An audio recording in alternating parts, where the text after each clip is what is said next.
Pengertian advokat. Secara umum, advokat adalah seseorang yang mempunyai hak untuk membela satu orang ataupun kelompok yang memerlukan pembelaan hukum secara sah di pengadilan.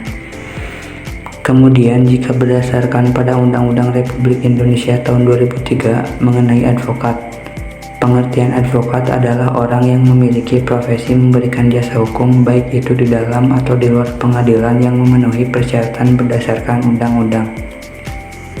Jasa hukum yang bisa diberikan oleh seorang advokat adalah konsultasi hukum, menjalankan kuasa, bantuan hukum, mewakili, mendampingi, membela, dan juga melakukan tindakan hukum lain untuk kepentingan hukum klien. Maksud dari klien di dalam undang-undang advokat adalah orang, lembaga, badan hukum, dan instansi lain yang menerima jasa hukum dari seorang advokat. Seseorang yang bisa diangkat menjadi advokat adalah mereka yang merupakan lulusan dari pendidikan tinggi hukum dan sudah mengikuti pendidikan khusus profesi advokat yang dilakukan oleh organisasi advokat, yakni organisasi profesi yang didirikan berdasarkan undang-undang. Dasar Hukum Undang-Undang Nomor 18 Tahun 2003 tentang advokat adalah 1. Pasal 5 ayat 1 dan pasal 20 Undang-Undang Dasar Negara Republik Indonesia tahun 1945 tentang tindakan-tindakan sementara untuk menyelenggarakan kesatuan susunan, kekuasaan, dan acara pengadilan sipil. 2. Undang-Undang Nomor 14 tahun 1970 tentang ketentuan-ketentuan pokok kekuasaan kehakiman. 3. Undang-Undang Nomor 8 tahun 1981 tentang hukum acara pidana. 4. Undang-Undang Nomor 14 tahun 1985 tentang Mahkamah Agung. 5.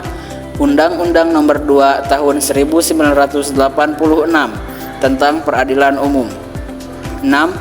Undang-Undang Nomor 5 tahun 1986 tentang Peradilan Tata Usaha Negara. 7. Undang-Undang Nomor 7 tahun 1989 tentang Peradilan Agama. 8. Undang-Undang Nomor 31 tahun 1997 tentang Peradilan Militer. 9. Undang-Undang Nomor 4 tahun 1998 tentang penetapan peraturan pemerintah pengganti Undang-Undang Nomor 1 tahun 1998 tentang perubahan atas undang-undang tentang kepailitan menjadi undang-undang. 10. Undang-Undang Nomor 30 tahun 1999 tentang arbitrase dan alternatif penyelesaian. Tugas dan wewenang advokat. Tugas mempunyai arti sebagai sesuatu yang wajib untuk dikerjakan, sementara wewenang mempunyai arti kekuasaan untuk memberi perintah berdasarkan Undang-Undang Republik Indonesia terkait dengan tugas dan wewenang advokat, yaitu: yang pertama, Undang-Undang Republik Indonesia Nomor 8 Tahun 1981 tentang Hukum Acara Pidana atau KUHP, memberikan bantuan hukum kepada para tersangka ataupun terdakwa selama dalam waktu dan tingkat pemeriksaan. Pasal 54. Dalam hal terdakwa atau tersangka, disangka ataupun didakwa melakukan tindak pidana yang diancam dengan pidana mati ataupun ancaman pidana 15 tahun atau lebih yang dimiliki penasihat hukum sendiri. Pejabat yang bersangkutan di semua tingkat pemeriksaan dalam proses peradilan wajib menunjukkan penasihat hukum. Pasal 56 ayat 1. Yang kedua, Undang-Undang Republik Indonesia Nomor 18 Tahun 2003 tentang advokat, memberikan bantuan hukum secara cuma-cuma pada pencari keadilan yang tidak mampu. Pasal 22 ayat 1. Merahasiakan berbagai hal yang diketahui ataupun didapatkan dari kliennya karena adanya hubungan profesi. Pasal 19 ayat 1.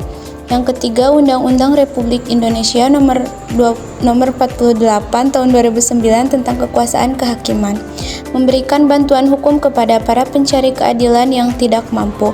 Pasal 56 ayat 1. Yang keempat, Undang-Undang Republik Indonesia Nomor 16 Tahun 2001 tentang bantuan hukum, melakukan pelayanan bantuan hukum. Pasal 9 huruf D. menyelenggarakan konsultasi hukum, penyuluhan hukum, dan juga kegiatan lain yang berkaitan dengan bantuan hukum. Pasal 9 huruf C. Adapun contoh tugas advokat yaitu yang pertama mendampingi para klien selama proses hukum. Yang kedua, wawancara klien dan menyediakan nasihat hukum. Yang ketiga, membela klien dan negosiasi. Fungsi advokat berdasarkan tugas dan juga wewenang advokat di atas, maka advokat mempunyai fungsi yaitu 1. Advokat sebagai penegak hukum.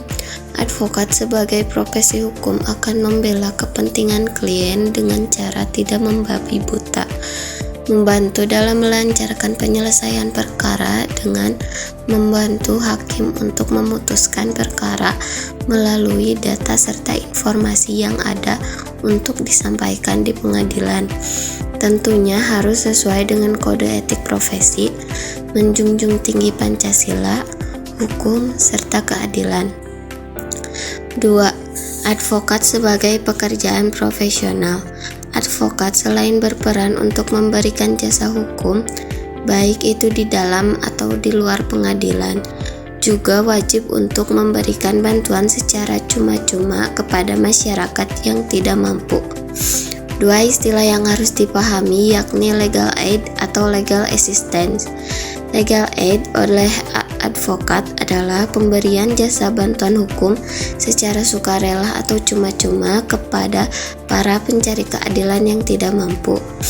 Sementara untuk istilah legal assistance oleh advokat adalah bantuan hukum yang cakupannya luas. Tak hanya digunakan untuk para pencari keadilan yang tidak mampu, namun juga pemberian bantuan hukum dengan honorarium. 3.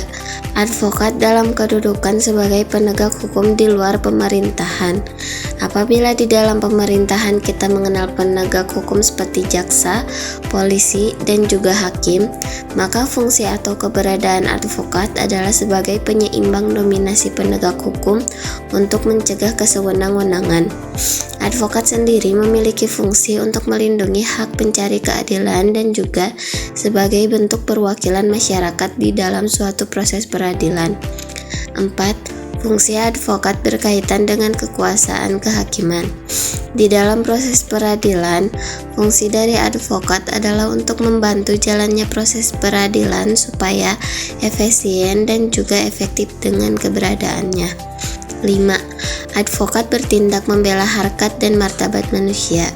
Fungsi advokat adalah untuk membela harkat dan martabat manusia dalam proses peradilan pidana.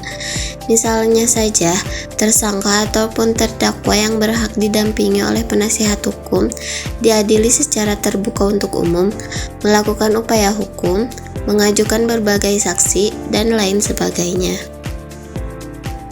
Presentasi advokat yaitu 1. Memenangkan kasus penting.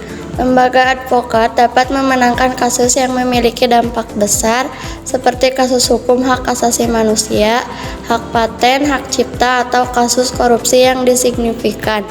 2. Mempengaruhi kebijakan hukum. Lembaga advokat dapat berperan dalam merumuskan atau mengubah kebijakan hukum yang berdampak positif pada masyarakat atau klien mereka. 3. Memberikan bantuan hukum pro bono. Memberikan bantuan hukum kepada masyarakat yang membutuhkan tanpa biaya atau dengan biaya yang terjangkau adalah pencapaian positif. 4. Penghargaan dan pengakuan.